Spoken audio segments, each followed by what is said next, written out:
Welcome back, you filthy exiles, and we have a number of videos that we're going to be working on tonight, but we got some additional patch note changes today, in particular to unique item updates for Path of Exile 1.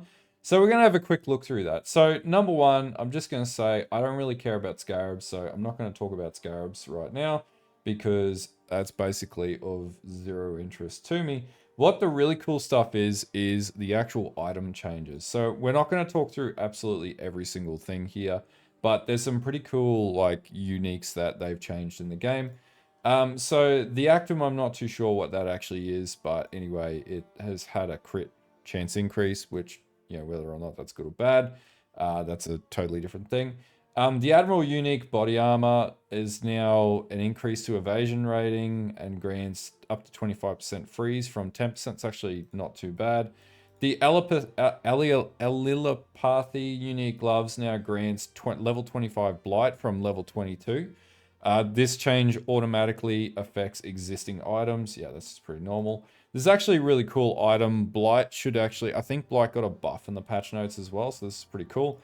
And so did Wintertide brand as well. So instead of, so for the replica variant, you're now getting level 25 instead of level 22. Brain Rattler, which is a pretty common, like it's a mace that's been around for a very long time, has had its base damage increase pretty drastically shifted upwards, so it makes it a lot more viable. For those of you who don't know what the Brain Rattler is, this is what it is. So it's got pretty good double damage stats now. This is being totally risen. Also, 50% of physical damage is converted to lightning damage, 50% chance to shock. Hits with weapons shock enemies as though dealing 300% more damage. 20% lightning pen, and it also reduces enemy movement and cast speed by a pretty significant metric. So this is actually not a bad item now with the damage stat being increased to what it is. Once you like 20%, it's actually going to be quite good, which is definitely going to make it an item potentially worth playing moving forwards. So then we've got Icicle Burst skill on Chimera's Arvis unique one-handed maces. Now has a cooldown of 0.3 from 0.5 and deals 200% base damage. There is actually a build that does use this, funnily enough. And it'll be interesting to see. I reckon you could actually do this on the Saboteur moving forwards, which is pretty cool. Durezo's Defiance now grants 2% of attack damage leached as life. Previously, only physical damage. This is actually a pretty big change, but this armor isn't really that good. The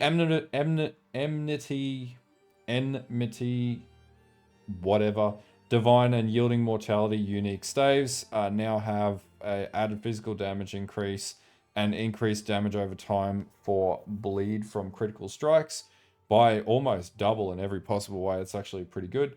The divinity buff granted by the Garb of the Ephemeral now grants 75% more elemental damage, previously 50% and 25% less elemental damage taken. That, considering the change to to the actual, like, you know, was it the mercenary system? That's actually really strong. Like, that's going to be even more sought after than what it ever was, because that was already going to be abused by the AGs that were going to be in the game. But yeah, that's way better. The Grace of the Goddess unique wand now grants up to 50% of physical damage as extra lightning, cold or fire. This is from 30%. Face Breakers. This is the one that I'm really interested in the most. Now has a high point of 1000% more unarmed physical damage. For anyone who doesn't know what this is, basically it allows you to play unarmed skills. Like you could play things like Earth Shatter and stuff like that with War Cries.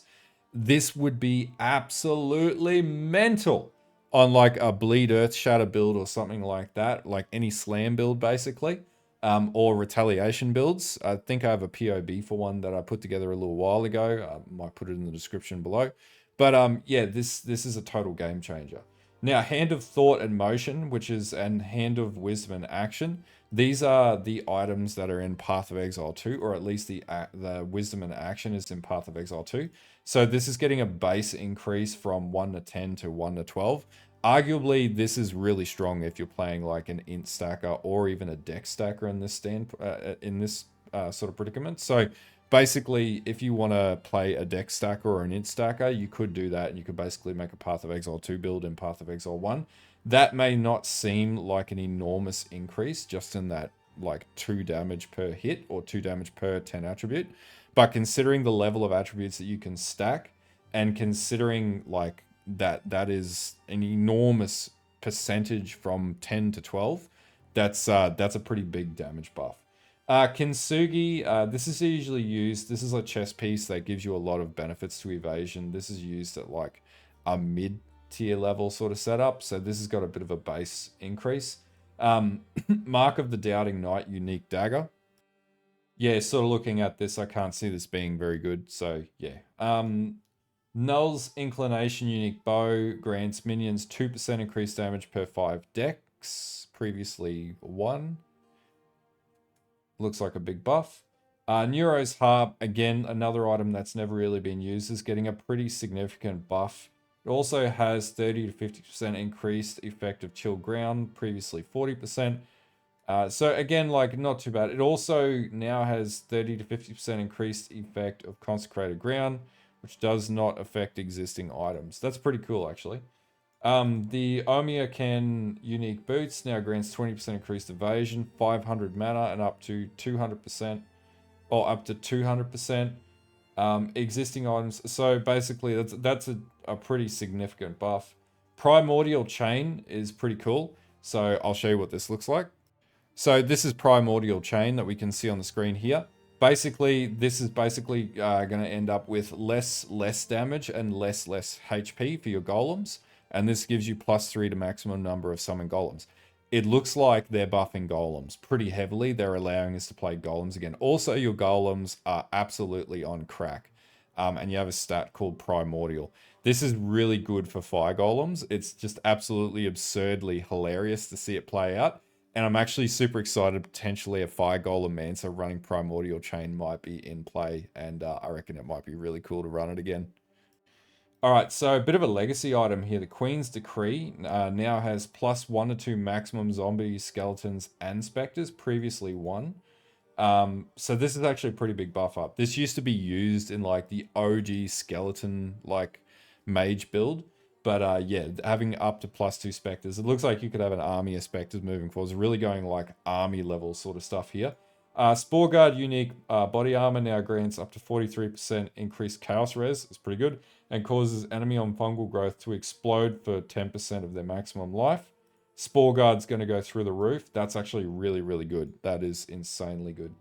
The Shield Shatter skill granted by Shatter Shard unique shield now grants 100% more damage but deals 40% less damage with ailments. The Lingering buff granted by the skill now grants up to 15 to 23 added spell physical damage per 1% shield quality. It's not too bad. Steelworm unique quiver now grants additional projectiles after consuming 8 steel shards, previously 12.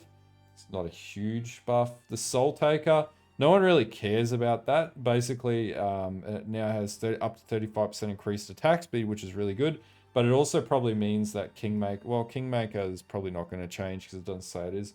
But yeah, Soulwrest unique staff now triggers level 25 phantasms on corpse consumption. It also now grants a base of 102 to 156 additional physical damage from 51 to 78. Double the damage of phantasms and +3. Oh, +5 existing items. If you guys want to see me resurrect the Soulwrest build, because I know how to make this build, I've featured on the channel many, many years ago, let me know. I'll show you what this item looks like. You might recognize it. So this is what the Soulwrest looks like. So right now the stats haven't been changed. You got up to 30% increased cast speed. This could be a ridiculous. This is double damage now, plus level 5 levels to the gem, and you don't need to 6-link this. This is insane. This is absolutely a nuts item now, and this could bring back Soulwrest. And yeah, so if you guys want to see me make a Soulwrest build, I'm 100% down to do it again. Okay, so the next one, Void Fletch unique quiver now does 100% more area damage from 25. This was actually a pretty common item and used in a lot of builds a few years ago. So this is a pretty big buff. The Warrior's Legacy unique ring now only requires half as much distance between you and your previous location in order to permit the Spirit Strike to occur. This change automatically applies. Okay. The Winds of Fate unique staff now has up to 150% crit multiplier. Wings of Entropy, which is a pretty common drop, now has like double the amount of damage with Wings of Entropy and double the amount of chaos damage. That's freaking awesome. Someone did make a Wings of Entropy build, I think, like lastly. It might have been Ronaray or someone like that, or Raychick or someone. But I can't remember who made it. But there is a Wings of Entropy build that is out there that is viable. This just doubled that build's damage overnight. There is a there is a replica variant which is now doing up to 100% more main hand attack speed, and that's pretty crazy. The Zergil's Crank. This is like a weird staff that's existed for some time. Now gives you up to 150% energy shield and 35% chance for energy shield recovery to shield recharge to start when you block from 20%. It's pretty cool. The Roa variant of Uriel's Fostering Unique Armor now grants projectile attacks 100% chance to maim on hit instead of 20%, and up to 20% increased attack and move speed while you have a bestial minion from 15%. The Ursa variant of Uriel's Fostering now grants 100% chance to inflict bleeding on hit when you have a bestial minion from 20, and a pretty big like base increase. This was like for splitting steel builds, running, what was it, the weapon that gives you like a specter of your weapon. I can't remember. It drops from Cyrus. Actually, that might be a build we can play again. Oh. And then the snake variant of Uriel's Fostering now grants projectile attacks 100% chance to poison on hit while you have a bestial minion from 20% and increased base chaos damage. Overall, it's fantastic to see these items get a revamp. I think this is friggin' great. I thought I'd just do a quick video to cover off on the changes, but yeah, no, there's definitely some pretty cool items here that I wouldn't mind trying again. I definitely now want to reopen the can of worms on Soulwrest because that was one of my all-time favorite builds, and now there's like double the damage plus. That could be a very, very like real endgame variant. We could play like a tanky version and run Phantasms because it was super strong. But yeah, if you want to see me play a Facebreaker or a Soulwrest build, let me know in the comments below. I definitely know how to do it. Anyway, until next time, I'll see you guys a little bit later on. I'm going to be probably not streaming tonight and focusing on content production. We have a delve video to do tonight, a PoE 2 builds list, and we also have a leveling guide for my Slam, my Sunder Slam Chieftain that'll be out a little bit later tonight because I've finished level testing and it's great. Anyway, I'll see you guys then and have a good one.